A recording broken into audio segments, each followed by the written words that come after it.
G'day, my name's Marky, and welcome back to another episode of r/relationship advice. With that said, sit back, relax, chuck a prawn to the Barbie, let's get right into it. Cheers.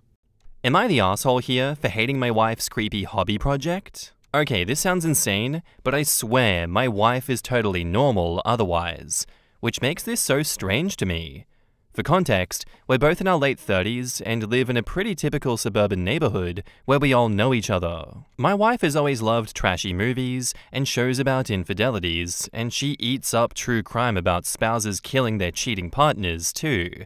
She just says something about it makes her morbidly fascinated, in her words. Well, a couple of months back, we had a scandal in our neighborhood where a married couple in the neighborhood divorced because the husband cheated. No, there wasn't a murder or anything like that, but she became obsessed with learning every detail from every neighbor.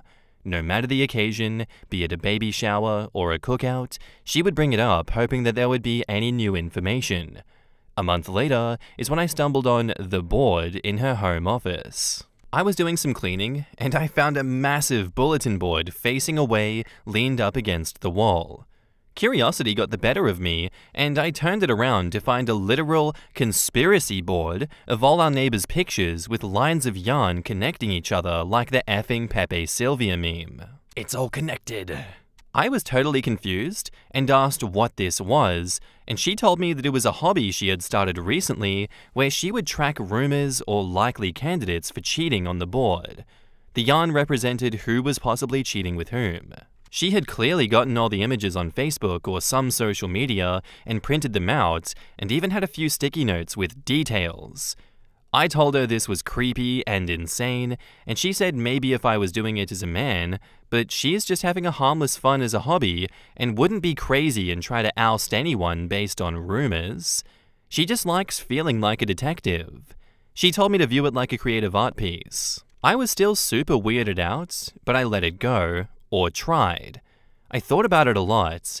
Well, every now and then I admit to checking the board when cleaning, but just a couple of days ago, I looked to see that now I was on the board with a yarn attached to a neighbor's wife that I'm casual friends with. I asked her why she would add me if she thought I was cheating, and she said that that was a different yarn color for potential matches for cheating. She said if it makes me feel better, she was planning on adding herself to the board soon too. Well, I got pissed and kind of lost my temper about it.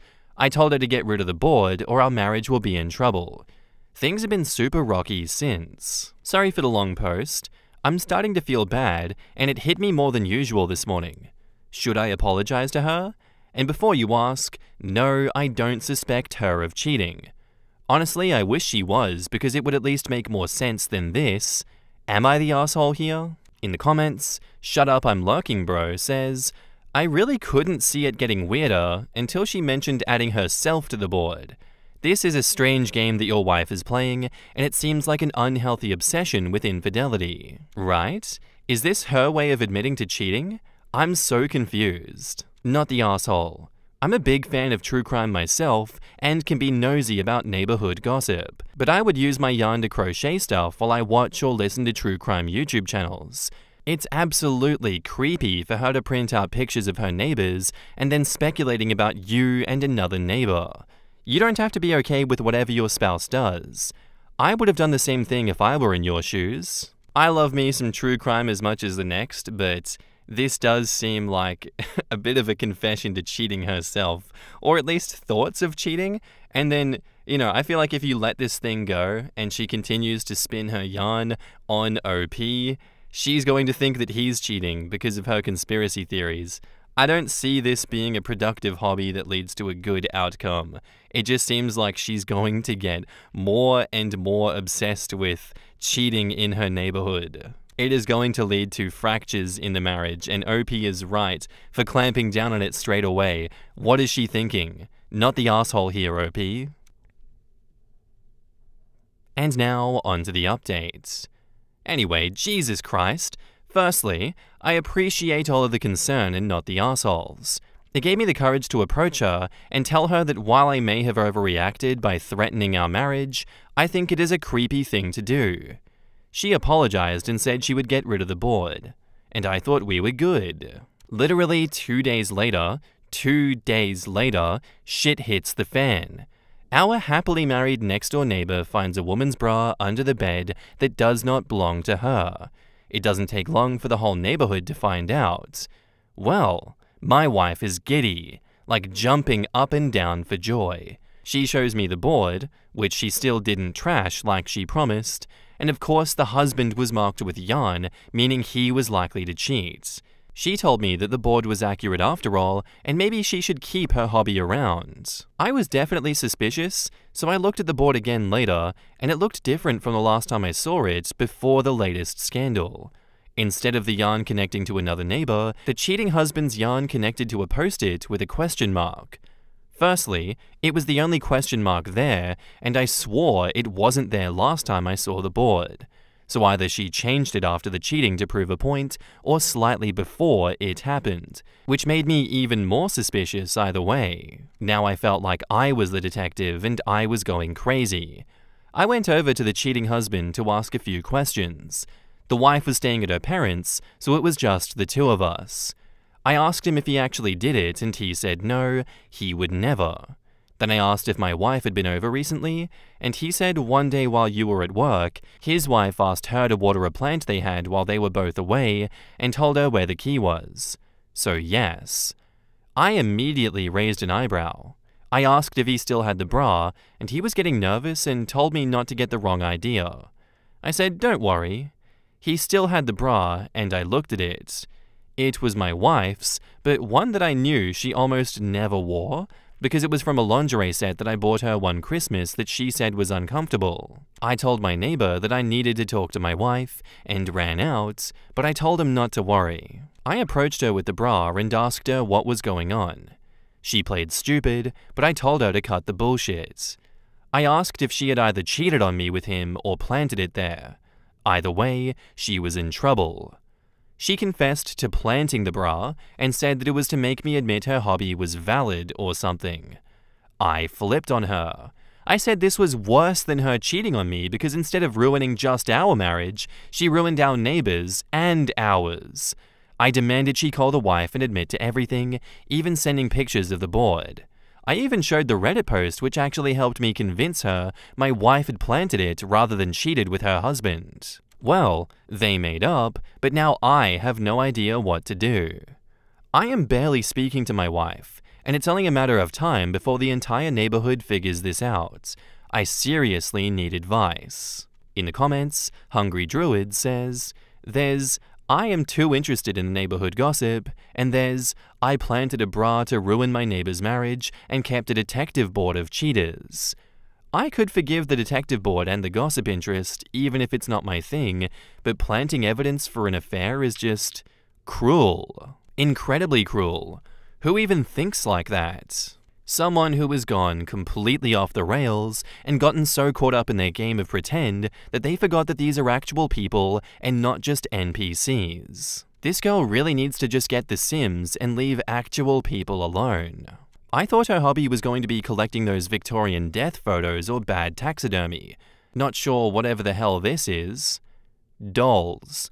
I thought it would be creepy dolls, like the reborn corpse baby things, or something gruesome and Halloweenish. This is exponentially worse, what the hell?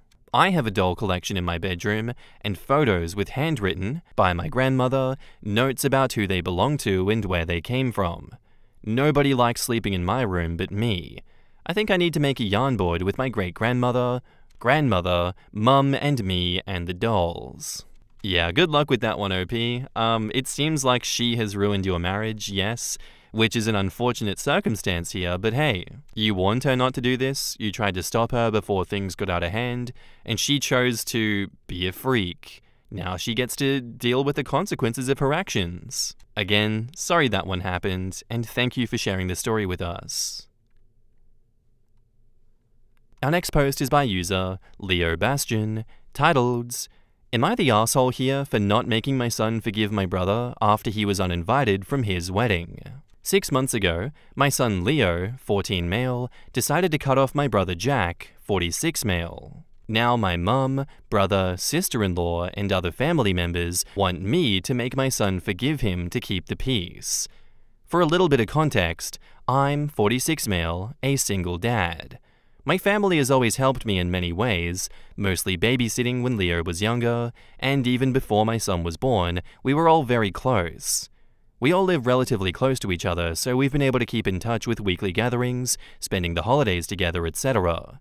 Everyone loves my son, and my son loved them back. However, my brother Jack was always my son's favorite person. Back when my son was 3 to 4 years old, Jack and his wife had more flexible jobs than me. Think freelancing versus a 9 to 5. So they always volunteered to look after Leo, something he loved. Almost every month, they would take him to the zoo or the aquarium, or they'd even go camping with him. As my son grew older, he started to develop the same interests as my brother, like video games, photography, music, etc. When Leo was 9, he told me he wanted to have the same career as his uncle. This is all to say they were extremely close. Last year, my brother informed me that he and his girlfriend Mary were getting married. I knew that neither Jack nor his girlfriend believed in marriage, so when I asked them about it, they told me that it was all Karen's idea, my sister-in-law's mom. Because Jack and Mary didn't care much about the wedding, and since Karen was paying for it, they let her plan everything, from the venue to the food, music, etc. Karen decided to plan a destination wedding at a fancy resort. In July of last year, we received the invitation, and it was addressed to both me and my son. I even had a +1 if I wanted. And as soon as the website went up, I tried to make a reservation for our hotel room. I should clarify that I had to call the hotel to make my reservation because the link wasn't working, and I really couldn't risk not getting a room. When I received the email conversation, it said room for 2 adults. But I didn't think much of it and just assumed that it was an error due to the language barrier with the hotel guy. I also bought the plane tickets for us at around the same time. Fast forward to January, less than a month before the wedding, when my sister-in-law called me crying, saying that Karen had made a mistake with the venue. Apparently the result was for adults only, so they didn't allow anyone younger than 16. My son was 13 at the time. I asked her if it would be possible for Leo and I to stay in another hotel, but they told me the whole resort was child-free, so my son wouldn't even be allowed to attend the ceremony or the reception. I was disappointed, and I told my sister-in-law that I'd talk to my son about it, as I knew how excited he was about his uncle's wedding, but she insisted both her and Jack wanted to tell him in person. Honestly, my son was devastated. He started crying as soon as he was told that he wouldn't be able to go. He pleaded with them, and even offered to give them all of his savings so they could move the wedding. After 30 minutes of this, my sister-in-law got frustrated and just told him that he was being selfish and that this day wasn't about him. Leo eventually apologized and went to his room. After the wedding, my son just stopped talking to my brother. If Jack sent him a message, Leo would just ignore it unless it had something to do with me. For example, he would only reply if Jack asked him to tell me something because he couldn't reach me, etc. On our family gatherings, Leo would only respond to small questions like, "Can you pass the salt?" or "Help grandma with the plates." But he would ignore my brother if Jack or Mary tried to start a conversation or ask him about school, etc. A month after the wedding, Jack and Mary offered to take him for a special vacation during spring break to make up for the wedding. But my son just ignored them, and he later told me that he didn't want to go with them. It was heartbreaking because I knew how much he wanted to go to that place, and I wasn't able to afford it yet, but he stuck to his guns. Something similar happened on Leo's birthday. He asked me if I was planning to throw him a party, as I do it every year, and when I said yes, he asked me not to invite his aunt and uncle. I tried to convince him to invite them because they're family, and they were really sorry, but he just said that if they didn't want him on their special day, he didn't want them on his. My brother was crying when I told him that he wasn't invited. However, things came to a head this past weekend. We were at my mum's house and the conversation of Leo's university came up. My mum asked Leo if he was still planning on going to the same university as Jack and that he should start planning for that. But my son replied that he wasn't interested anymore and he had chosen to study something else. Then my mum said, "I thought you wanted to be like your uncle." And my son just said, "Why would I want to be like him?" At this point, I intervened and told Leo that he didn't have to be so rude, but the damage was already done. Both my brother and sister-in-law heard what he said, and they left shortly after. Last night, my brother texted me saying that I was an asshole for letting my son continue with this grudge, and he even accused me of being jealous of their relationship, and that's why I wasn't doing anything to fix it. I just told him that these were the consequences of his actions, and that this was 100% his fault by allowing his piece of shit mother-in-law to plan the wedding when she obviously hated my child. He hung up on me. My mum and some other family members think that I should force my son to forgive my brother so that we can all move on, claiming that there was no ill intent and it was just a small mistake. But I don't think that I should. My son was clearly hurt, and he should be allowed to heal and forgive them only when he is ready. So am I the asshole here? In the comments, not the asshole.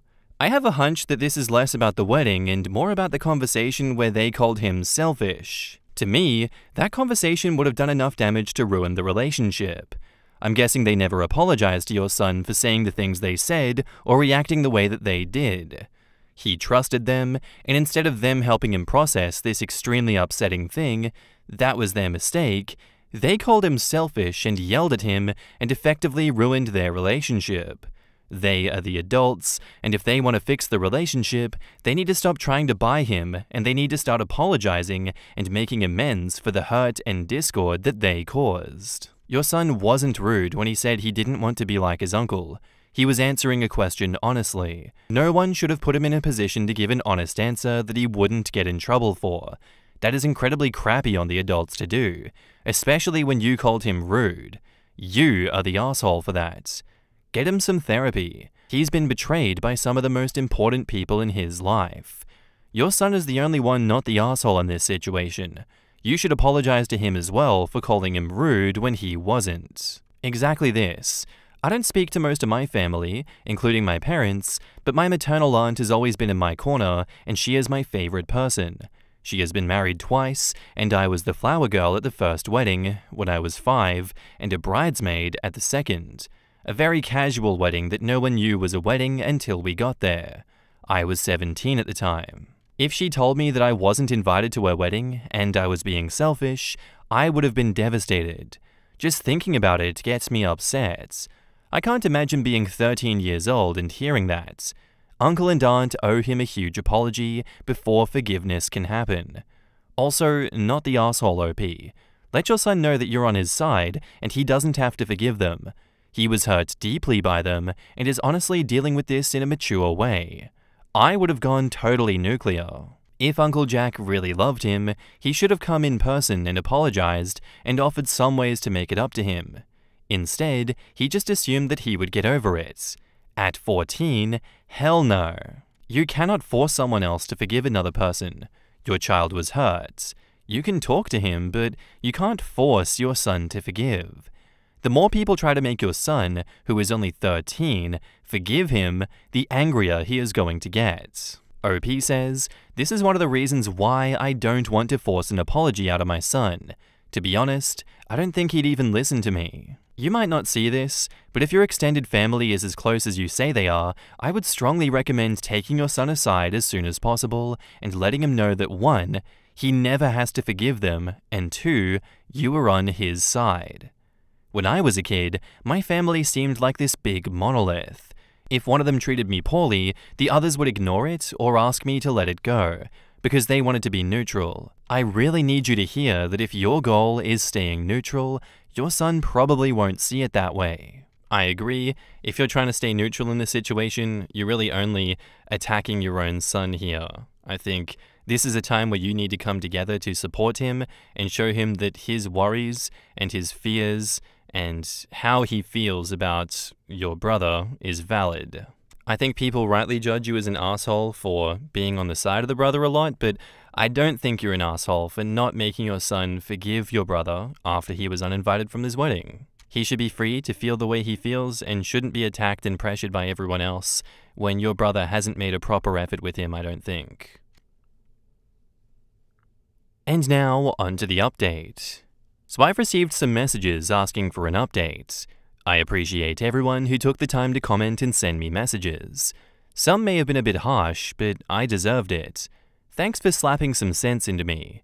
The short version is that we'll stop going to the family events for a while, and I talked to my brother, and he'll respect my son's boundaries, and he also explained what really happened, and above all, Leo is doing much better now. Here is the longer update in case anyone's interested in the details. Mum and sister. The short of it is that I informed my mum that both Leo and I would stop going to the family gatherings until things calmed down, and more importantly, until he felt comfortable again. She was understandably upset, but I think she finally understood how much she had been hurting Leo. What surprised me is that my mum told me that Jack had become depressed, so she was worried about him, and that's why she was so insistent that Leo should forgive him. I basically told her that if we forced Leo to forgive my brother, we risked pushing him away from us. As for my sister, she was also sad when I told her that we'd stop going to the family gatherings, but she said she understood. However, she suggested that we make our own weekly tradition so the children can still hang out, and that's what we've been doing for the last couple of weeks. We decided my nibblings would come to my house one week, and then Leo would hang out at hers the next. So far, it seems to be working, and Leo is happy with this arrangement. I think it helps that he isn't being pressured by the adults expecting him to talk to his uncle. On Jack and Mary, the weekend after I posted here, I texted my brother asking him to meet me so we could talk. I had told him that I wanted to speak with him alone, so Mary wasn't present. Jack immediately apologized and said how much he regretted what he had done and the things that he had told me. He confirmed what I already suspected and said he was stressed because of the constant fights with Mary. He mentioned that he had considered divorce because of how bad the fights got. I may seem cruel here, but I basically told him that I didn't care about that. What I wanted was for him to tell me the truth about what the hell had happened. Jack maintains that he didn't know about the venue being child-free until last November.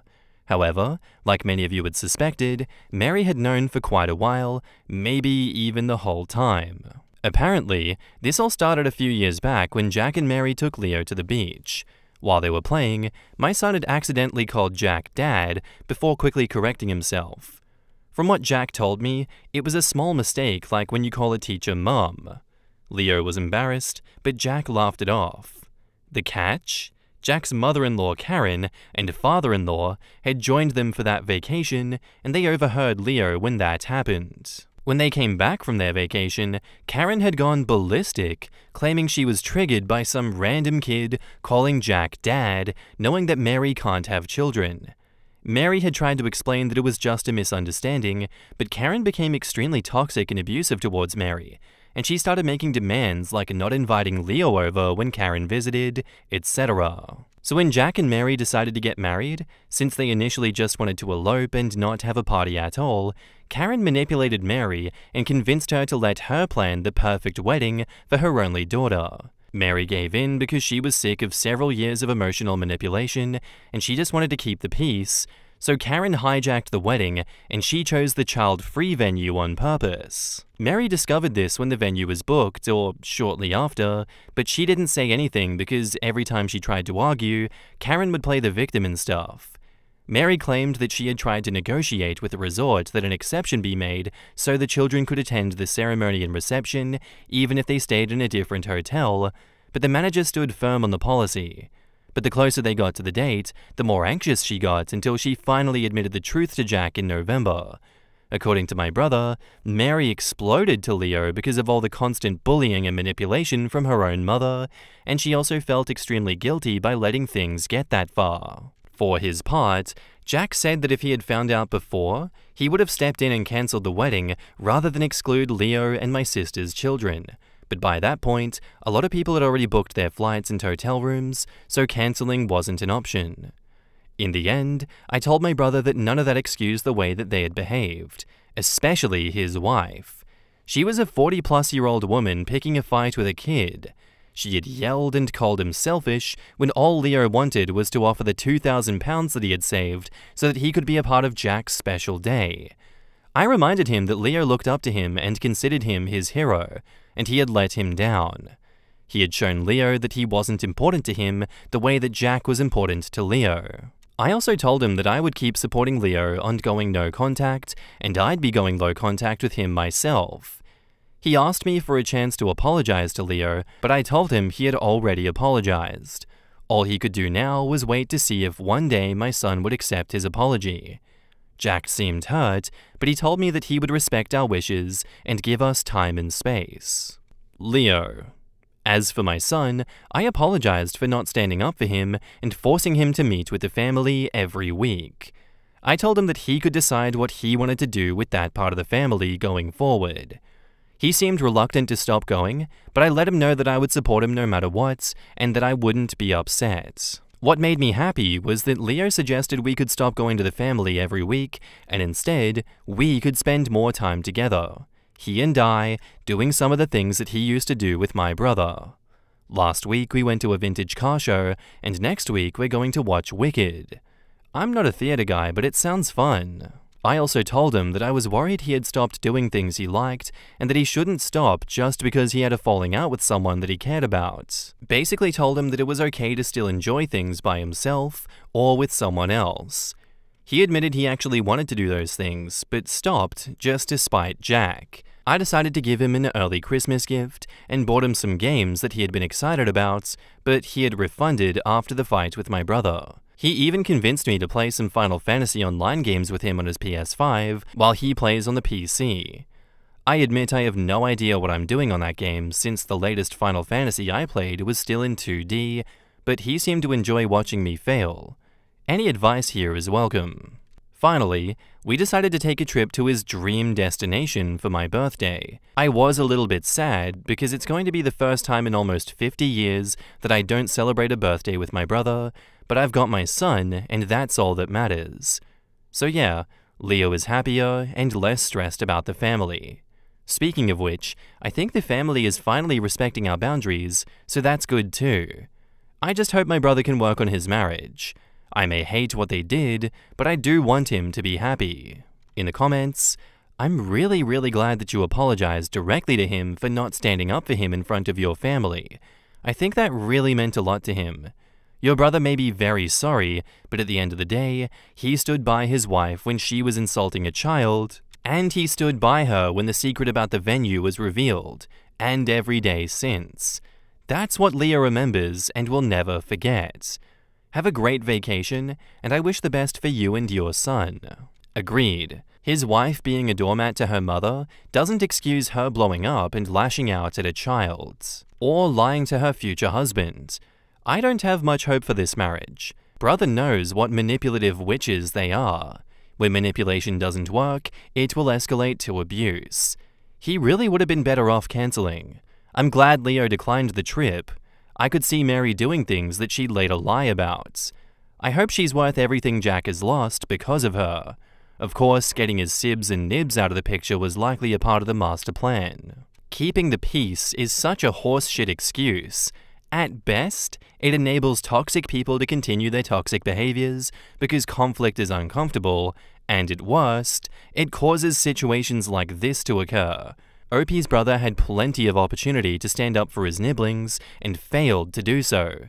The find out stage is where he belongs until OP's son decides otherwise. I met my brother's college girlfriend at my sister's wedding. 9 months later, she was a no-show to my wedding where he was my best man. I later found out from my parents that she refused to attend because it was in our home state with lots of friends and family.